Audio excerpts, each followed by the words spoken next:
Bienvenue dans ce 36e numéro de l'émission Terre de l'Aube, un rendez-vous mensuel réalisé, vous le savez, en partenariat avec la Chambre d'agriculture.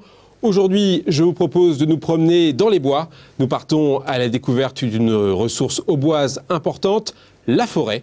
Plus de détails grâce à ce sommaire. Une richesse insoupçonnée dans l'Aube. S'il y a peu de pétrole, en revanche, il y a beaucoup de forêts. Le département de l'Aube, c'est 135 000 hectares de forêt, dont les 2/3 appartiennent à des propriétaires privés. Est-ce que la filière bois auboise profite de cette richesse? Le maire de Chaours, lui, y croit. D'ailleurs, l'école de la commune est chauffée uniquement au bois. En comparaison, on avait une ancienne maternelle que l'on chauffait au fioul. Le prix était 4 fois le prix de ce qu'on met actuellement ici. Comment construire un habitat du type éco-construction lorsque l'on demeure dans l'Aube? Réponse grâce à la Chambre d'agriculture qui a recensé les meilleures adresses dans le département. C'est vraiment tout corps de métier confondu. Les petits propriétaires forestiers privés possèdent un bien capital, mais le savent-ils? Réponse avec nos invités. Sur cette table, 3 invités. Tout d'abord, Didier Marteau, président de la Chambre d'agriculture. Bonsoir. Bonsoir. À vos côtés, Claude Barbier. Vous êtes le directeur du CRPF, le Centre régional de la propriété forestière. Bonsoir à vous. Bonsoir, monsieur. Et enfin, Luc Renard, architecte au sein de la société A2 Architectes implantée à Bar-sur-Aube. Et vous avez élaboré des constructions liées au bois. C'est pour ça que vous êtes parmi nous ce soir. On va commencer par vous, Claude Barbier. Je le rappelle, vous êtes le directeur du Centre régional de la propriété forestière. On va évoquer la forêt au bois ce soir. Quel est le lien et surtout, quel est le rôle du CRPF? Le CRPF est un établissement public dédié au développement de la forêt privée. C'est assez curieux, mais ça montre aussi qu'il y a besoin d'une assistance publique pour la forêt, pour les forestiers privés et pour leur faire prendre conscience qu'ils sont détenteurs d'une ressource, que cette ressource est assez mal valorisée ou pas assez valorisée en tout cas, et qu'on peut faire beaucoup mieux. Alors, pour bien comprendre, quelle est la différence entre vous, le CRPF, et une entreprise de gestion forestière lambda? On n'a rien à voir. Si on devait se rapprocher ou se comparer à quelqu'un, on se comparerait plutôt à la Chambre d'agriculture, avec laquelle on a beaucoup d'affinités, et on ne fait que du conseil, et on a quelques missions régaliennes, mais on ne fait en aucun cas de gestion. On ne fait que du conseil. Vous accompagnez en quelque sorte. On accompagne. C'est le mot d'ordre. Christian, on va partir maintenant à la découverte des ressources forestières auboises. Est-ce qu'il s'agit d'une ressource importante dans le département? Oui, mais c'est très morcelé. C'est ça peut-être le problème. Des milliers de bois en fait sont propriétaires d'une parcelle de forêt, à peu près 30 000. Alors quel est le panorama de la forêt auboise? Quelles sont les tâches à accomplir par ceux qui exploitent ou sont propriétaires de ces parcelles? Réponse en images. Salarié depuis 1978 au CRPF, Bernard connaît par cœur le panorama de la forêt privée auboise. Le département de l'Aube, c'est 135 000 hectares de forêt, dont les 2/3 appartiennent à des propriétaires privés. Ces propriétaires privés, ils sont environ au nombre de 30 000 dans le département. Les essences principales pour la forêt de l'Aube, ce sont le chêne avant tout. La forêt boise est une forêt feuillue. Et puis aussi il y a des résineux. Et une autre particularité de la forêt privée au bois, ce sont l'importance des peupleraies, puisque l'Aube est classée dans les tout premiers départements populicoles français. Peupleraies, ce sont les plantations de peupliers que l'on retrouve dans les grandes vallées, principalement les vallées de la Seine et de l'Aube. Autre particularité du département, un important réseau de scieries qui permettent de répondre à une partie des débouchés du bois. Donc le chêne est utilisé surtout pour l'ameublement, la parqueterie, la charpente. Le peuplier, c'est surtout un bois qui est destiné à faire des produits d'emballage, donc des contreplaqués. Gilles Vautier est copropriétaire par héritage de 280 hectares de forêt à Meurville. Au-delà du travail administratif, il s'est appuyé sur des professionnels afin de devenir sylviculteur. Si on plante n'importe quel arbre, on a, je l'ai dit, un fiasco. Il faut nécessairement faire des analyses de sol. Sol, faune et flore sont étroitement liés et ne peuvent pas en aucun cas être dissociés. Malgré des plans de gestion planifiant les coupes et plantations sur plus d'un siècle, Gilles ne se contente pas de regarder les arbres pousser. Ce plan-là, vous le voyez, il a été brouté par des chevreuils. J'ai d'autres ennuis, c'est le Campanelle agreste qui lui est un petit rongeur qui sectionne la racine de l'arbre planté. Cette plantation représente un travail colossal avec de nombreux de nombreuses peaux de banane, pour ne pas dire autre chose. Pour Gilles, la forêt, c'est une école de la patience. Afin d'éviter le tassement des sols, il a fait construire une route forestière. 3 ans ont été nécessaires. Agir seul, c'est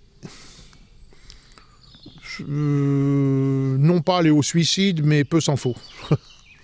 Donc, il n'est nécessaire, absolument nécessaire, d'avoir l'avis de professionnels. Gilles tire ses revenus forestiers du travail de ses arrière-grands-parents. Il travaille pour ses arrière-petits-enfants et il s'est construit une devise, se hâter lentement. Alors Claude Barbier, j'ai quand même envie de vous poser la question, ça paraît bien difficile de gérer une forêt, est-ce vraiment le cas? Parce que là, il parle de suicide, je pense que voilà, carrément. il exagère peut-être un petit peu quand même, non? Oui, enfin, Monsieur Vautier est un forestier passionné, je le connais bien, mais il a au moins raison sur une chose, c'est que il faut être professionnel, on a besoin de professionnels pour bien travailler en forêt. Et le grand problème de la forêt, c'est justement son manque, ou du monde de la forêt et de la forêt auboise, mais comme de la forêt chapardonaise et d'une grande partie de la forêt française, c'est le manque de professionnalisme dans cette forêt. On sent bien dans le témoignage qu'il est heureux de cet accompagnement et qu'il en a besoin finalement pour prospérer. Est-ce que les propriétaires forestiers privés peuvent suivre des formations grâce à vous pour mieux gérer leurs biens tout simplement? Bien sûr, on propose des formations, c'est dans nos missions. Il y a d'autres organismes, des organismes de la forêt privée, qui proposent des cycles de formation avec le syndicalisme, qui s'appelle Formation à la gestion forestière, FOGEFOR, et l'Aube est un territoire assez exemplaire dans ce domaine-là. Mais une formation ne remplace pas un vrai métier. Ça permet à un propriétaire de savoir ce qu'il a, de connaître un certain nombre de choses sur son patrimoine, mais lorsqu'on a des patrimoines importants, comme celui de M. Vautier, eh bien, il est absolument nécessaire de faire appel à un professionnel. La question est trop importante, j'allais dire, pour s'en occuper soi-même ou la laisser à des amateurs. En introduction, Christian disait que dans l'Aube, c'était très parcellisé. Imaginons que je sois un propriétaire privé et que j'ai une micro-parcelle de 5 à 10 arbres remarquables. Il y a un intérêt que je vous contacte ? Alors, nous, on aura toujours un conseil, bien évidemment, mais comme on le dit tout à l'heure, on n'est pas gestionnaire. On conseillera en particulier aux propriétaires de se retourner vers une organisation professionnelle qui, elle, jouera son rôle de coopérative, en disant que si on est un petit propriétaire, eh bien, on ne commence à intéresser des professionnels du bois que si on s'associe avec les voisins ou que si on s'associe avec d'autres pour constituer des lots suffisamment importants pour être attractifs, comme l'ont fait les agriculteurs largement en avance sur nous il y a au moins 40 ou 50 ans. Oui, donc ça vaut toujours le coup. Christian, ce bois, cette ressource bois, elle a des utilisations multiples. Alors effectivement, Fabrice, maintenant que nous connaissons mieux la forêt et surtout son potentiel, la forêt de l'Aube, je propose de découvrir l'un de ses usages, la production d'énergie. Chaque propriétaire de parcelle de forêt peut participer à cette chaîne de production d'énergie locale et je propose de voir les explications en images. Dans l'Aube, la bioénergie est utilisée tous les jours. Depuis 4 ans, à la Chambre d'agriculture, Arnaud Bossis aide les communes, les industriels et les agriculteurs à se lancer. On peut partir sur des projets de méthanisation. On récupère du gaz, ce gaz-là on le brûle pour faire de la chaleur et de l'électricité. Dans le domaine des bioénergies, l'Aube ne manque pas de ressources. En combustible, on peut utiliser soit du bois. C'est le principal combustible utilisé en France. On peut également utiliser, notamment dans l'Aube, de la paille, également des issues de silos. On dispose de 18 chaufferies bois dans le département. 7 ont été portées par des collectivités et 11 ont été portées par des industriels. Les ressources du département sont aujourd'hui sous-utilisées. Les projets se multiplient grâce à un argument financier de poids. En prix de combustible au kilowattheure, on se situe aux alentours de 2 centimes d'euros pour les bioénergies, le kilowattheure. Comparativement au fuel, on est à 6 centimes d'euros le kilowattheure et l'électricité 10 à 13 centimes d'euros le kilowattheure. Donc on est de 3 à 5 fois moins cher que les énergies conventionnelles. Pour le maire de Chaours, commune entourée de forêts, utiliser le bois représente un enjeu économique. L'école maternelle en fait un usage intensif. Alors le total, ça présente au sol 800 mètres carrés. Et vous chauffez comment ? Au bois.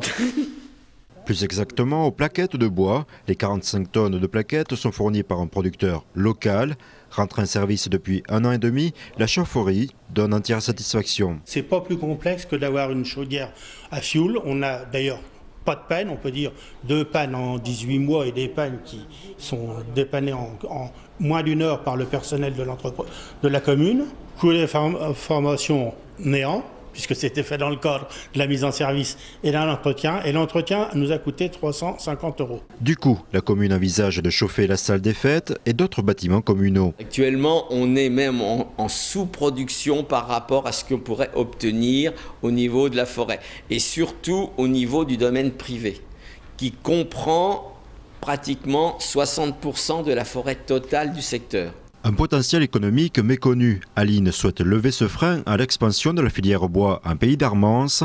Le plan de développement massif doit permettre de mieux accéder à la ressource forestière. La difficulté en fait des petits propriétaires, c'est qu'on ne les connaît pas forcément et eux-mêmes ne connaissent pas leurs biens. L'objectif du plan de développement massif, c'est de pouvoir mobiliser plus de bois à travers des projets de desserte forestière, mais aussi de mobilisation via des groupements de vente, et également des travaux groupés donc entre propriétaires. Le financement de cette action s'achève en juillet 2011. Les petits propriétaires forestiers du Pays d'Armance peuvent contacter le CRPF pour participer à cet élan. Alors Didier Marteau, on l'a vu, le potentiel est immense. Est-ce que les agriculteurs au bois se lancent dans la production de bioénergie? On est dans une phase de balbutiement, de démarrage. Comme toute phase, il faut qu'on trouve les équilibres entre les agriculteurs qui sont prêts à investir. Il y a déjà 2, 3 groupes d'agriculteurs, généralement c'est plutôt un groupe ou des entrepreneurs qui vont peut-être s'y mettre. Et puis le besoin de l'utilisation. Et on voit aujourd'hui, on est en train de se chercher. On parlait de groupement d'achat, je pense que c'est une bonne formule. Il faudra qu'on y regarde avec les gens de la forêt. Et puis bien sûr, un certain nombre d'agriculteurs, d'entrepreneurs qui sont prêts à s'y mettre. Il y a aussi bien sûr le côté de la paille, ça a été évoqué, qui est aussi un deuxième combustible intéressant, qui aussi est en train de chercher ses marques, puisque avec le prix du fioul, on est toujours en comparaison. C'est des investissements lourds qu'on ne fait pas pour 2 ans, qu'on fait pour un certain nombre d'années, et où il faut convaincre de l'intérêt de démarrer. Je crois qu'aujourd'hui, ça y est, ça commence à rentrer dans les mœurs, mais encore une fois, on est dans une période difficile de démarrage qui commence à avoir quelques exemples intéressants. Vous parliez de paille. On sait que finalement, dans le département, la matière première, elle est là, de la paille, du lisier, du bois. Est-ce que c'est pour autant simple pour un agriculteur de s'y mettre, de produire de l'énergie? Relativement simple, parce qu'en fin de compte, on peut utiliser les mêmes matériaux pour le transport, les bennes, le tracteur. Après, c'est un problème d'investissement lorsqu'on fait les nouveaux matériaux qu'on voit, c'est-à-dire le bois déchiqueté. C'est ça. On a toujours utilisé du bois. Je me chauffe au bois depuis 35 ans, mais c'était la bûche. Et là, comme on dit, ça chauffe 3 fois, quand on le coupe, quand on le rentre, et puis quand on le met dans la chaudière. Donc c'est encore une méthode, mais traditionnelle, abandonnée au fur et à mesure. Je crois que la nouvelle méthode, maintenant, avec l'industrialisation, telle qu'on le voit, c'est-à-dire la modernisation, la simplification, et puis toute la technicité, on a un marché qui est en train de se développer, au même titre que la paille, où on commence à utiliser la paille complète, la botte complète, les grandes bottes carrées, pour des grosses chaufferies bien sûr, mais aussi en bouchons. Mais là, il y a plus d'énergie. C'est donc des petits bouchons qu'on peut fabriquer comme des bouchons de lucerne pour alimenter des petites chaudières qui sont là utilisables dans les maisons et dans le commun des... Donc c'est pas une question de production, c'est une question de marché. C'est une question de marché, de trouver l'équilibre. Les agriculteurs sont prêts à investir parce que je pense qu'ici il y a une opportunité, ils investiront. Faut-il encore qu'il y ait en face les besoins et les demandes. Alors justement, Luc Renard, je rappelle que vous êtes architecte. On connaît le photovoltaïque pour l'énergie solaire. Il y a aussi la géothermie, donc traitement thermique à partir du sol. Et est-ce facile pour un architecte comme vous de proposer des solutions à partir de produits agricoles comme la paille ou le bois? C'est très compliqué. C'est une démarche volontaire de la part de l'architecte qui doit convaincre le client et le garder. C'est-à-dire que lorsqu'on le rencontre, on essaye de le convaincre. C'est déjà très compliqué de l'amener sur l'aérothermie et la géothermie. Donc l'amener sur la paille ou le granulat, ça devient très compliqué puisque c'est très peu répandu actuellement. Donc on prend notre bâton de pèlerin et on essaye de convaincre. Il y a un peu plus d'écoute qu'avant? Oui, c'est devenu une actualité journalière. On en parlait tous les jours. Il y a une dizaine d'années, ce n'était pas du tout le même débat. Donc oui, il y a une vraie demande. Mais il y a tellement de choses à passer dans le bâtiment, les toitures végétales, les murs en ossature bois, puisqu'on utilise plus aujourd'hui le bois pour la structure, pour les intérieurs, que pour se chauffer. Bizarrement, c'est une notion ancienne, mais on a du mal à dire que ça a évolué. Didier Marteau, question naïve de la part de l'urbain que je suis. On parle de forêt. Est-ce que les agriculteurs replantent des arbres? Ah bien sûr, déjà depuis une dizaine d'années, peut-être même plutôt 20 ans, lorsqu'il y a un remembrement, vous savez, on restructure les surfaces pour les mettre au carré, il y a obligation de replanter autant de surfaces que l'on en arrache. Donc ça, c'est une donnée. Et on sait qu'aujourd'hui, on gagne en surface forêt parce qu'on comptabilise aussi tout ce qui est replanté. C'est-à-dire que les villes qui replantent quelques arbres, les jardins publics, le particulier qui replante. Dans les zones industrielles, maintenant, on oblige, lorsqu'il y a une zone industrielle, à conserver des surfaces herbagées et bien sûr avec des arbres. Les agriculteurs, quand ils font des bâtiments, doivent mettre un entourage arboré. Et je crois que c'est aussi maintenant, chez le commun des mortels qui a un petit jardin, de mettre quelques arbres. Donc ça va dans le bon sens, oui. Mais ça doit être... Et c'est peut-être ça qui manque un peu chez le propriétaire privé forestier, la notion de cultiver, d'exploiter, qui est peut-être encore pas assez ancrée, parce qu'il y a aussi du morcellement, c'est-à-dire que le propriétaire qui a 1 hectare, 2 hectares, 3 hectares, il sait à peine où ils sont, c'est vrai, et en plus, il n'en voit pas trop l'intérêt. Alors Claude Barbier, pour aller toujours sur la filière au bois et son exploitation, je rappelle que j'ai pu voir une lettre du CRPF. Alors il y a l'entreprise Pli-Sorol qui produisait du contreplaqué près d'Épernay. Elle a fermé ses portes. L'usine Iseroy, près de Saint-Dizier, transformait le bois en panneaux de particules. Elle a aussi fermé. Alors est-ce que ça veut dire que la filière au bois locale ne risque pas de souffrir un jour, de ne pas avoir finalement une industrie de transformation à proximité? Bien sûr que si. Bien sûr que si. Alors les cas que vous signalez sont des cas douloureux qui effectivement nous interpellent sur la fragilité de notre outil industriel, mais ils ne sont pas complètement abandonnés. Il y a des perspectives. Moi, j'espère que les 2 projets pourront renaître, sinon dans leur forme actuelle, du moins dans des formes renouvelées. Donc on est en même temps dans une transition entre des vieilles industries qui ont été mises en place il y a 40 ans, 50 ans, c'était le cas de l'usine Isorel à Chamouillé, et puis la nouvelle demande qui fait appel à des autres technologies, des nouvelles technologies. Donc on est un petit peu dans une phase une grande mutation. C'est la mutation des forestiers de l'an 2010. 2010, oui. J'allais dire en 2000, mais non, on est déjà 10 ans plus tard. Ce qui fait qu'on a quand même beaucoup d'espoir, malgré ces cas douloureux, on a beaucoup d'espoir de voir évoluer ces industries et de voir en arriver d'autres. Christian, autre usage du bois, l'éco-construction. Alors, tous les aubois connaissent l'habitat typique de maisons à pans de bois avec torchis et toiture à forte pente. C'est une éco-construction, la maison à pans de bois? Alors là, votre question, c'est surtout une colle. Bon, on demandera peut-être à Luc Renard plus tard, on saura. Alors, je peux juste vous indiquer qu'il existe aujourd'hui 20 prestataires inscrits sur l'annuaire de l'éco-construction au bois. Donc oui, ça commence. Oui, ça commence et ça existe surtout. Un moyen pratique de trouver l'info. Et j'ai pu rencontrer l'un d'entre eux. Il se trouve à Courterange.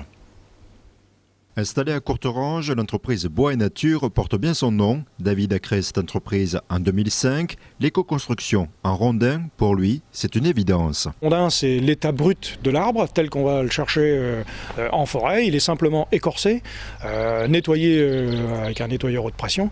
Et après, vous avez une maison à l'état brut. Maintenant, il y a des gens qui veulent vivre dans un environnement et dans une maison qui soit le plus proche de la nature possible. Maintenant, savoir qu'on dépense très peu d'énergie au mètre cube fabriqué pour donc réaliser une maison en rondin. Et ça c'est, je veux dire, c'est très important par rapport à une démarche développement durable. David travaille seul. 8 mois sont nécessaires pour finaliser une habitation de 100 mètres carrés. Les matériaux écologiques complémentaires comme la laine ou le chanvre, le fait de travailler à la main permettent de proposer un chantier 10 à 50 fois moins polluant qu'une construction classique. Cette économie en énergie se prolonge durant toute l'existence de la maison. On a un bois qui isole très bien, soit contre les grands froids, soit contre les grosses chaleurs. Si vous avez la canicule qui vient fouetter la façade ici à 10h, à 20h le soir, la chaleur n'aura pas dépassé la moitié du rondin. Si vous avez la même épaisseur en parpaing ou en béton, à 10h si ça fouette sur la façade, à 14h c'est déjà passé de l'autre côté. Donc là il va falloir refroidir votre maison. C'est pas le cas dans le bois. L'hiver, le fait de chauffer son intérieur et d'avoir une inertie dans les murs qui soit quand même assez satisfaisante pour que le bois puisse absorber la chaleur et la restituer quand vous avez éteint le chauffage, c'est un avantage quand même considérable, parce que là vous économisez réellement du chauffage. David a suivi des formations durant 6 ans avant de maîtriser sa solution. À la Chambre d'agriculture, Joly a déniché ses spécialistes au bois de l'éco-construction. Depuis janvier 2010, un annuaire rassemble 20 entreprises du département triées sur le volet. On vérifie que les entreprises justifient de compétences, de qualifications dans leur domaine professionnel, qu'elles ont participé à des chantiers pour le justifier. Donc on a essayé de faire un annuaire qualitatif. Donc vous pouvez regarder s'il y a certaines entreprises dans votre ville qui sont référencées dans l'annuaire, choisir une entreprise par corps de métier ou bien par mots-clés. SARL Carton qui fait de la maçonnerie ou l'atelier d'architecture Franck Pless, c'est un architecte. Donc c'est vraiment tout corps de métier confondu. Ce site propose également des fiches formation à destination des professionnels. Objectif, proposer de multiples solutions d'éco-construction. L'éco-construction, ça peut être soit justement le choix de ces matériaux sains, mais ça peut être aussi un habitat béton, mais qui aura une bonne orientation, une forme qui permet efficacité énergétique, isolation sans pont thermique, même pour une maison individuelle, pour un particulier, ça baisse les factures énergétiques de façon conséquente. Même si ces économies permettent d'amortir le surcoût à l'achat, ce marché reste modeste. Julie espère cependant compléter l'annuaire avec de nouvelles adresses auboises. Dès 2012, de nouvelles normes de performance énergétique entreront en vigueur et devraient faciliter l'accès à l'éco-construction. Voilà, avec le bois, on peut obtenir de très très belles maisons. Alors, Luc Renard, je rappelle que vous êtes architecte. 20 entreprises, peut-être ça paraît peu sur le nombre d'artisans dans le département. Lorsque vous concevez un bâtiment répondant aux critères de l'éco-construction, arrivez-vous à trouver des artisans et des produits au bois ? Des artisans, oui. Oui, on a dans notre département une vraie richesse, une vraie qualité des artisans, qui est en très ancienne, puisque les maîtres charpentiers sont d'ici. Concernant les matériaux, c'est un petit peu plus compliqué parce que vous avez toujours le souci économique. Donc on va travailler plus aujourd'hui en ossature bois qu'en pan de bois, donc c'est la version contemporaine du pan de bois, avec des sections plus petites et avec du bois blanc. Donc ici en bois blanc, on en a peu, on en a peu. Donc c'est là qu'est un petit peu le problème pour travailler avec les bois locaux. Mais tout de même, malgré ça, il y a une demande forte aujourd'hui pour l'éco-construction ? Très très forte. Là, on va inaugurer 2 bâtiments. Le bâtiment des douanes à la chapelle Saint-Luc. On est en train de faire une salle polyvalente à Radonvilliers, tout en ossature bois, toiture végétale. Non, les gens sont très demandeurs. Et nous, notre exercice actuellement, c'est de rentrer tout ça dans un budget qui reste cohérent. Mais les projets que vous venez de citer, ce sont des projets de grandes villes. Est-ce que les particuliers aussi participent ? Est-ce qu'il y a aussi de la demande ? Moi, je suis un architecte rural. Donc, je vous ai parlé de petits villages. Bon, pas la chapelle Saint-Luc. Mais c'est un bâtiment, somme toute, assez modeste pour un équipement public. Les particuliers sont très demandeurs. Et souvent, on fait des agrandissements en ossature bois. On utilise, par contre, beaucoup les bois locaux pour les essentages, les bardages, les voligeages. Donc tout ce qui vient entre les structures ou sur les structures. Claude Barbier, on l'a vu dans cette émission, il y a un fort potentiel de développement local lié aux forêts des propriétaires privés. Quels sont les arguments qui font mouche pour qu'ils participent à cet élan ? C'est la modernité du produit. Je crois qu'on a été pendant trop longtemps, et encore jusqu'à une date très récente, imprégné par le fait que le bois était un matériau ringard, un vieux matériau. Et on n'a pas pris conscience qu'au contraire, le bois est un matériau très moderne dans la plupart de ses usages. Moi, je le dis souvent, pour une fin de carrière, je suis content de voir que le bois retrouve une jeunesse et me redonne une certaine jeunesse parce que, alors qu'on le croyait un matériau fini, au contraire, on voit qu'aujourd'hui, il est très demandé dans la construction. Il est plus que demandé, il est convoité dans l'énergie. Beaucoup de gens convoitent aujourd'hui cette ressource bois. Tout le monde associe ses avantages technologiques, techniques à ses avantages écologiques. Nous, on y rajoute les avantages, bien évidemment, sociaux et financiers pour le propriétaire, parce qu'il ne faut pas oublier que le propriétaire forestier, il attend un revenu ou un certain revenu de sa forêt. Et tout ça fait qu'on peut aujourd'hui mieux communiquer. En tous les cas, on a des bons arguments pour mieux communiquer auprès des propriétaires sur l'intérêt qu'ils auraient, comme vous l'avez dit, à mieux exploiter et à mieux valoriser leur patrimoine. Didier Marteau, finalement, forêt et agriculture sont faites pour se rencontrer à tout instant. Ah oui, même combat, et il faut que l'on passe l'étape supérieure, la vitesse supérieure, de façon, c'est bien, on est quasiment au niveau artisanal, il faut qu'on industrialise pour faire des économies d'échelle. Aujourd'hui, c'est vrai qu'on est encore un peu élevé au niveau du coût d'une construction, ce qui fait que le particulier hésite encore, puisqu'on n'est pas rentable, ayant des chaînes de production trop petites, donc pas industrialisées, et on n'est pas compétitif en matière de concurrence par rapport à des fibres de chair, des fibres de verre, qui au départ coûtent plus cher, mais qui sont tellement industrialisées que le produit fini est très faible, alors que nous, notre matière première qui vaut peu, étant travaillée de façon artisanale et sur de petites échelles, est d'un coût encore trop élevé au final. Donc c'est tout ce pari qu'on doit réussir. Je pense que si on s'y met tous, on doit y arriver. Ce sera le pari de ces prochaines années. Merci à vous trois de nous avoir emmenés en forêt. Merci Christian pour la préparation de cette émission. Et rendez-vous le mois prochain pour un nouveau Terre de l'Aube.